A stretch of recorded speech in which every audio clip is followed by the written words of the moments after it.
sinabi ko sa'yo, nararamdaman natin na tila ba magkalayo. Lalabanan hanggang magkaroon ng lakas ng loob. Tatandaan sa tagpuan natin ako'y nandun. Palaging may pangangamba sa aking bibig, mga sagot sa mga tanong na gusto kong marinig. Bigat na bigat na sa mga lihim na aking dibdib. Pinapagabag sa utak ng mga tanong sa akin na ako ba ay may pag-asa? Kung harapat dapat ba ako sa iyong mga mata? Kahit katiting na tsansa, ang sukuan ka hindi ko sa'yo na magagawa. Hey girl, we've been running out of time.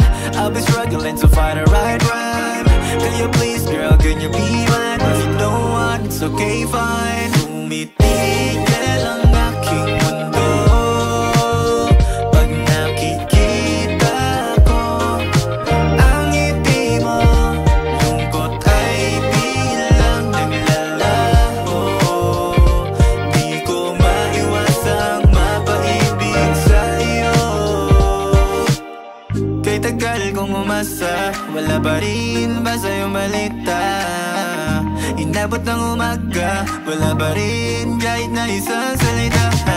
Pwede bang malaman kung nasan ka na, para lang magpanatag ang kalooban ko, diba? Pasensya na, alam kong nakukulitan ka na. Ganito lang talaga ako pag binamahal kita. Lagi-lagi kang may parinig sa social media. Kung nalulungkot labas tayo, tara halika. Ako na muna ang magsisilbi mo na komedya. Sa mundong di nakakatuwa't daming eksena, sa puso ko'y laging bumibida. Naakit sa iyong ganda, oh mahal na reyna. Sana pag sa susunod ulit na pagkikita, magkahawak kami tayo sa dalampasigan. Itigil ang aking mundo pag nakikita ko ang ngiti mo. Lungkot ay bilang naglalaho.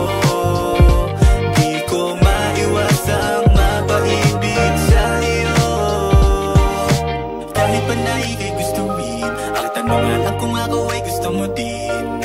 Malabo man sa aking paningin, susubukan ko pa rin mga tala na sungkitin. Kahit baby di mo na maibalik, kahit sa mga halik at yakap mo ako'y nasasabik. Magbago man sa estilo ng pananamit, hindi ang damdamin ko kahit na ito ay masakit. Ayos lang kung kaibigan lamang ang pagtingin, tumingin ka lang at sana ako ang iyong lingunin. Lampakit kung ano man ang kanila sabihin, handa na masaktan kung di mo ko seseryosohin. Ayos lang kung kaibigan lamang ang pagtingin, tumingin ka lang at sana ako ang iyong lingunin. Lampakit kung ano man ang kanila sabihin, handa na masaktan kung di mo ko seseryosohin. Pag umamin ako, paano kung wala lang pala sa iyo? Kahit gano'n katotoo, paano?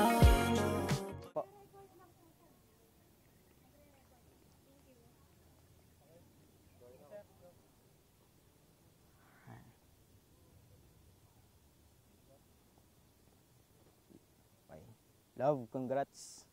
Sa wakas, natupad na din yung inaasam mong pakasalan ako. Salamat sa mahabang panahon ng pag-aantay. Sobrang dami ng mga nangyari, ngunit kailanman ay di tayo sumuko. Nagpapasalamat ako sa Diyos sa pagkakataong ito na pinagkaloob niya sa atin. Ang maging magkatuwang sa buhay. Ito na talaga yung love. Matagal na natin itong inaantay. Ang maging legal sa mata ng marami at higit sa lahat, sa mata ng Diyos. Di ko alam kung anong pakiramdam to, pero excited na talaga ako sa magiging hinaharap natin. Gusto kong sabihin sa'yo na sobrang saya ko dahil meron akong partner na alam kong totoo. Yung tipong ang hilig lang ay ikaw at laging gustong makasama san man maligaw. Napakasarap at masasabi ko na lang na ang swerte ko dahil nasa iyo na nga ang lahat ng katangiang gusto ko. Nais ko palagi kung ako'y papipiliin sa susunod pa nating buhay.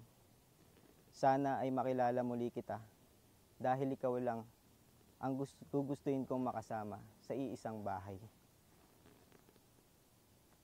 Gusto ko din sabihin sa iyo, love, na ito ang pinakamagandang desisyon na nangyari sa buhay ko. Salamat sa buhay mo na pinagkaloob sa akin ng Diyos. Nakakatawang ang isipin na parang kailan lang dinededma kita nung high school tayo. Nung malaman ko sa isang tao na type mo nga daw ako. Medyo kinilig ako ng konti dahil sa titig mong nakakakuryente. Mabilis pa ang mahulog ang loob ko noon. Tapos yun pala, hilig mo lang tumalala doon. Malayo ang tingin mo, ngunit ang iyong tanaw pala ay hindi sa akin. Ang bilis-bilis kong maniwala nang bigla na lang sa sarili ay naawa. Sa sobrang tahimik mo sa klase, ganun ka din sa chat kay Hinhin, grabe. Di pa din tayo nag-uusap hanggang sa araw ng pagtatapos. Kaya sa graduation ball na lang kita isinayaw, para nga lang ito'y matapos. Cellphone di keypad pa ang uso noon. Buti na lang mahilig akong mag-GM. Kahit ang totoo, para sa iyo lang yung naka-PM. Sakto mabilis kang mag-reply. Doon nagsimula lahat ng tunay. Isang buwan kita niligawan, pero ayoko diretsong sabihin. Tapos bigla mo akong tinawagan nung nakasakay na ako sa jeep. Ang saya-saya ko noon. Dahil sa loob lamang ng isang buwan, bibigay ka na din pala sa akin. Sabi nila, pag mabilis mong nakuha, ay mabilis din sa iyong mawawala. Gusto ko pa nga sana paabutin ng isang dekada, pero sapat na siguro ang 100 buwan upang hilingin na sa iyo ang panghabang buhay na kasunduan. Love, sa araw na ito, nagpapasalamat ako dahil makakasama na kita sa matagal na panahon. Di ko man maipapangako na masusolusyonan ko ang lahat ng iyong mga problema. Nakakasiguro ka naman, nakasama mo ako palagi sa lahat ng mga dilema. Love, if sometimes you feel I'm insensitive, I will always vow to care, protect, and love you, and every single day, I promise to always be completely attached to you. It is such an honor and privilege to be your husband for the rest of your lives. You are my biggest blessing, my answered prayer, and every day I spend with you is another answered prayer. I thank the Lord for the life that we share.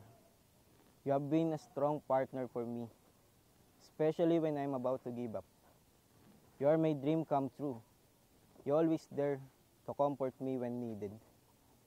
And today, love, I choose to be with you for my whole life, and no one could ever break this.